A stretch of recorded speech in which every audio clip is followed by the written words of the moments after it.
അപ്പോൾ നമുക്ക് 7ാം ക്ലാസ്സിലെ ബേസിക് സയൻസിലെ 7ാമത്തെ യൂണിറ്റിൻ്റെ ലെക്ചേഴ്സസ് നോക്കാം. നോക്കിയുള്ളൂ. Which among the following organs does not perform the function of excretion അല്ലെങ്കിൽ വിസർജനം എന്ന പങ്ക് അല്ലെങ്കിൽ എന്ന ധർമ്മം നിർവഹിക്കാത്ത അവയവം ഏതാണ്? ഏതാ? Options kidney, liver, heart, lungs. ഏതാ ആൻസർ? നമ്മുടെ ഹേർട്ട് അല്ലെങ്കിൽ ഹൃദയമാണ് എക്സ്ക്രീഷൻ എന്ന് പറയുന്ന ഫംഗ്ഷൻ നിർവഹിക്കാത്തത്. അപ്പോൾ എക്സ്ക്രീഷൻ ഫംഗ്ഷൻസ് നിർവഹിക്കുന്ന ഓർഗൻസ് ഏതൊക്കെയാ? കിഡ്നി, വൃക്ക, പിന്നെ ലിവർ, നമ്മുടെ കരള്, പിന്നെ ലങ്സ്, നമ്മുടെ ശ്വാസകോശം. ഇതൊക്കെ എക്സ്ക്രീഷൻ എന്ന് പറയുന്ന ഫംഗ്ഷൻ നിർവഹിക്കുന്ന അവയവങ്ങൾ. രണ്ടാമത്തെ question, which of the following statements is correct? താഴെ കുറച്ച് സ്റ്റേറ്റ്മെൻറ്റ്സ് 4 സ്റ്റേറ്റ്മെൻറ്റ്സ് കൊടുത്തിട്ടുണ്ട്. ഏതാണ് കറക്റ്റ് ആണെന്നുള്ളത്? ഒന്നാമത്തത്, pulse rate increases while running. ഓടുമ്പോൾ പൾസ് നിരക്ക് കൂടുന്നു. രണ്ടാമത്തെ statement, all individuals have the same pulse rate. എല്ലാ വ്യക്തികളുടെയും പൾസ് നിരക്ക് ഈക്വൽ ആണെന്ന്. Pulse rate can be checked at the wrist only. റിസ്റ്റിൽ മാത്രമേ പൾസ് നിരക്ക് അല്ലെങ്കിൽ കൈത്തണ്ടയിൽ മാത്രമേ പൾസ് നിരക്ക് നമുക്ക് ഐഡൻറ്റിഫൈ ചെയ്യാൻ അല്ലെങ്കിൽ അളക്കാൻ പറ്റൂന്ന്.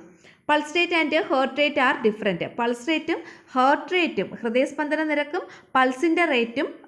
പൾസിൻ്റെ നിരക്കും ഈക്വൽ അല്ലാന്ന്, ഡിഫറെൻ്റ് ആണെന്ന്. ഇതിലേതാ ശരിയായിട്ടുള്ളത്?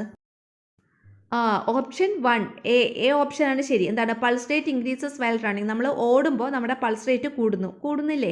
നമ്മൾ ഓടുമ്പോൾ നമ്മുടെ ഹൃദയം ഭയങ്കരമായിട്ട് ഇങ്ങനെ കിടന്ന് മിടിക്കുന്നതായിട്ട് നമുക്ക് അനുഭവപ്പെടില്ലേ?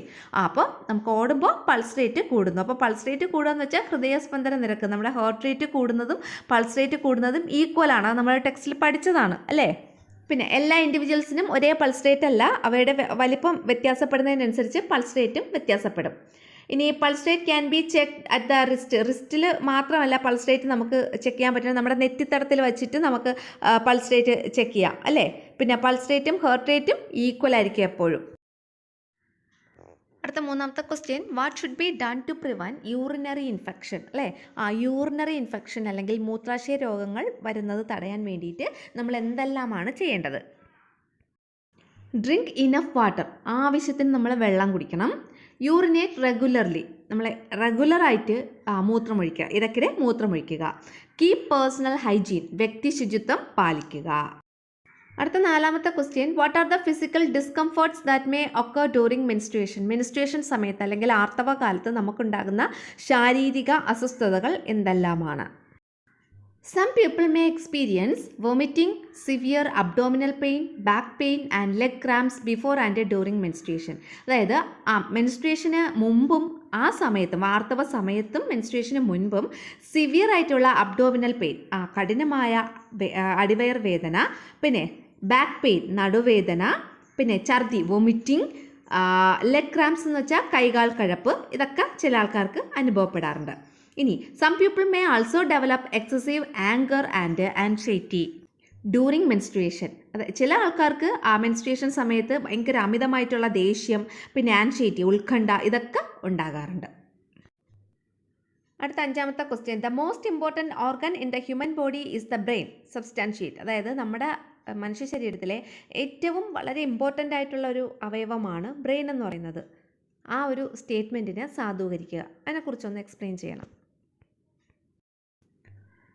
The brain controls and coordinates all the activities of the body and give instruction to the cells. Brain എന്താണ്? നമ്മുടെ ബോഡിയിൽ, നമ്മുടെ മനുഷ്യ ശരീരത്തിലെ എല്ലാ പ്രവർത്തനങ്ങളെയും കൺട്രോൾ ചെയ്യുകയും കോർഡിനേറ്റ് ചെയ്യുകയും ചെയ്യുന്നു. അതായത് നിയന്ത്രിക്കുകയും ഏകോപിപ്പിക്കുകയും ചെയ്യുന്നു. പിന്നെ എന്താ ചെയ്യുന്നത്? And gave instructions to the cell. പിന്നെ നമ്മുടെ കോശങ്ങൾക്ക് ഇൻസ്ട്രക്ഷൻസ്, നിർദ്ദേശങ്ങളൊക്കെ നൽകുകയും ചെയ്യുന്നു. ഇതൊക്കെ ചെയ്യുന്ന ആരാണ്? ബ്രെയിനാണ്. The brain is the centre of vision, hearing, imagination, intelligence and emotion. Brain എന്ന് പറയുന്നത് ഏതിൻ്റെയൊക്കെ കേന്ദ്രമാണെന്നാണ് പറഞ്ഞിട്ടുള്ളത്? വിഷൻ കാഴ്ച, ഹിയറിംഗ് കേൾവി, ഇമാജിനേഷൻ ഭാവന, ഇൻ്റലിജൻസ് ബുദ്ധി, ഇമോഷൻസ് വികാരം, ഇതിൻ്റെയൊക്കെ കേന്ദ്രമാണ് ബ്രെയിൻ എന്ന് പറയുന്നത്.